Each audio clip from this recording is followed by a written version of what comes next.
Hello everyone, it's the moment you've all been waiting for, Berserk. But at this moment, I haven't read anything. I had a lot of comments saying about the first page to Berserk. So I thought we would experience this together. That might just be a title. Okay, so, first page. Oh, is that it? Okay, bit of scoodly pooping. That's fine. Happened in Saga by Brian K. Vaughan. People really made a big, like, what, the first page? Okay. So, I'm off to read this now. Let's hope it's not as disappointing as that. We finished Volume 1, so let's talk about... From that first page, we're just going to, like, drop that there and move swiftly on. It's quite stark, that jump. But we're going to get introduced to our main protagonist, Guts. Guts is the character that Brandon Sanderson wanted to write with Kaladin. I said it, and I mean it. Volume 1 is meat and potatoes, hack and slash. There are vast pages of just battles and fights as Guts gets himself into predicaments and then using his huge sword, that sword, the slab, makes it look like Cloud isn't even overcompensating for anything anymore. What do we know about Guts?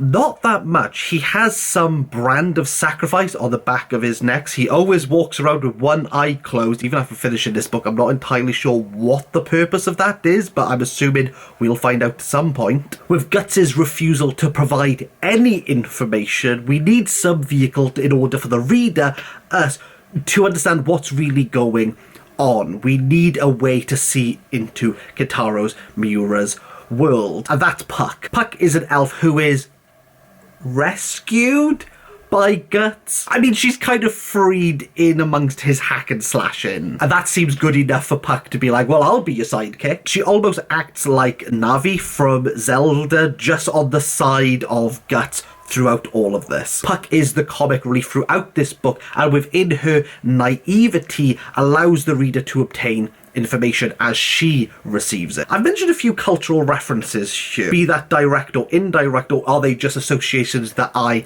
am making? I'm not entirely sure, but there's definitely like this Dragon Ball Z like scope and breadth of battle, of characters. The cannibalistic main villain at the beginning looks like Cell. Despite the artwork, after battle, not really knowing anything, I just flicked through most of it. But like all bad video games, you just have to kill a lot. Sometimes you walk into something incredible. And the last installment of Volume 1, The Guardians of Desire. What? Now we're getting somewhere, peeps. We get introduced to the Count, who is killing anyone who he feels is a heretic. Guts does what Guts does. Oh, I'm gonna kill everyone. And everyone goes, oh, I'm dead. Even Lord Zondark, where everyone's like, oh, Guts, you've met your match. They've not learned anything from the past two installments of Volume 1, so he just kicks him in the face. Crossbows and swords galore. There's a bit of a kerfuffle and then they go into hiding. Someone comes up from the sewer, kind of like Pennywise, and goes, come into here. And for some various reason, Puck and Guts go, yeah, okay, let's just do that. Here, we meet a strange little fella who clearly wants revenge on what has happened. He looks beat up. He's had a bit of a rough time. But then he shows us the Behelit. I don't know what it is. This is where the volume ends. But it's an egg with eyes and a mouth. It seems important. And I'm going to read Volume 2 now and figure out what on earth is even going on. Volume 2. The Behelit. It is a key to the 5 members of the God Hand.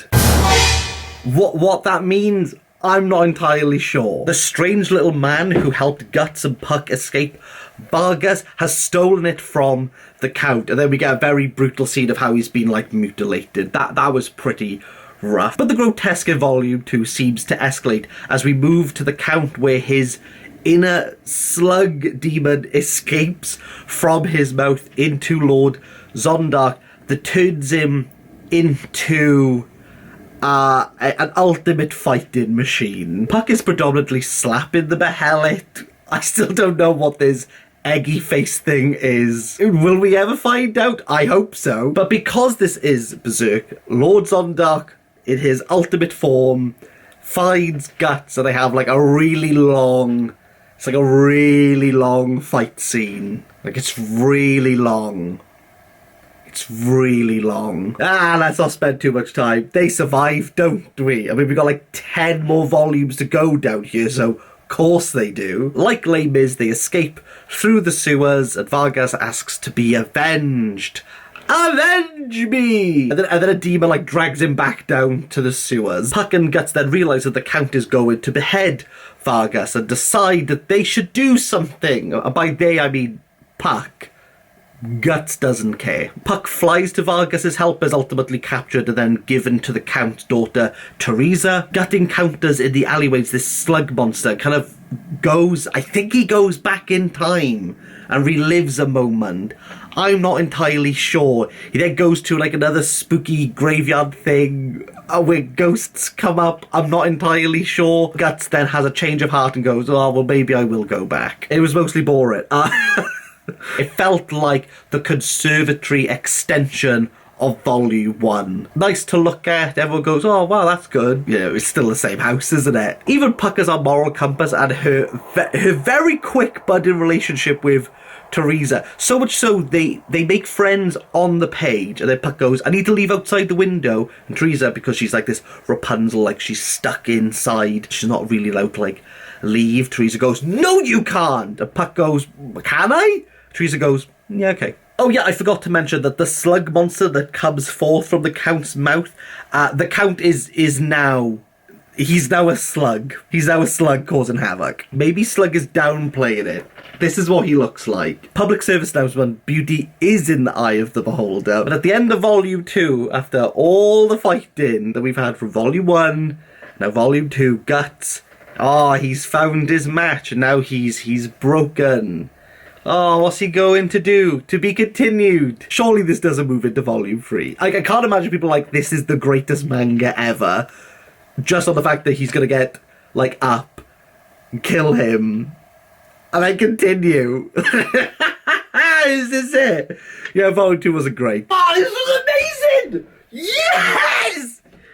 Volume 3! What? This is what I was... Yes! This is what I bloody damn wanted. Oh, this was amazing. This was great. Before we talk about Volume 3, a word from today's sponsor. This video's sponsor is Serious Reader. Really ecstatic to be working with Serious Readers because they didn't contact me. Oh, no.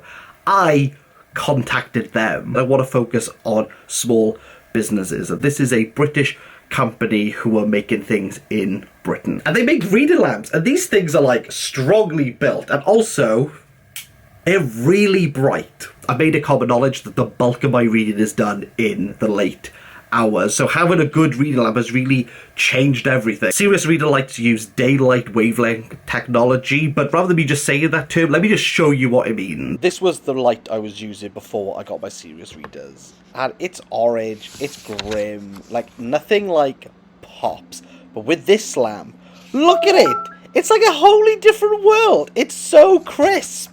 If you want to take your reading game up to the next level with any purchase that you make from Serious Readers, links down below. If you use the code KDBOOKS, that's KDBOOKS, they will throw in a 3 compact light. And this thing, again, it's incredible. We're moving from this medieval space. We're shifting dimensions. We meet who I think are the God Hand. Now, the leader of the God Hand, I think, is called Griffith. Now, most people wouldn't laugh at how, like, serious that name, the absolute weight behind that name, because Griffith is, like, a really common Welsh surname, and I just chuckled. It was great. Who is Griffith? I'm not entirely sure. It seems as though, like, he's part of Guts's past when they were mercenaries. Griffith is the mentor, but now he's, like, the leader of the God Hand, so who knows what's happening here? The Count, we discover, he ate his wife to be a slug. The payoff. It's worse than Ned from the Try Guys. That reference is going to age very quickly, but I found out yesterday that happened, so I'm running with it. The Count's been beheaded. His life source is draining away, and the God Hand say, you can cheat death if you kill Teresa, and the Count has this like absolute like existential like moral dilemma, like does he die or does his daughter die, and does he value his life over his daughter's? The choice. It's like Sophie's Choice. It was just brilliant. This whole thing opened up to storytelling. I wasn't expecting it. It was wonderful. It was wondrous. And then all the ghosts trying to take it back, and he's like, no, Teresa. With Griffith being like, you got to say the word. We have to take your daughter. And Guts there being like, Puck, my arms really hurt. Oh, can you help me, please? Oh, mate. We move into the first of the Golden Age.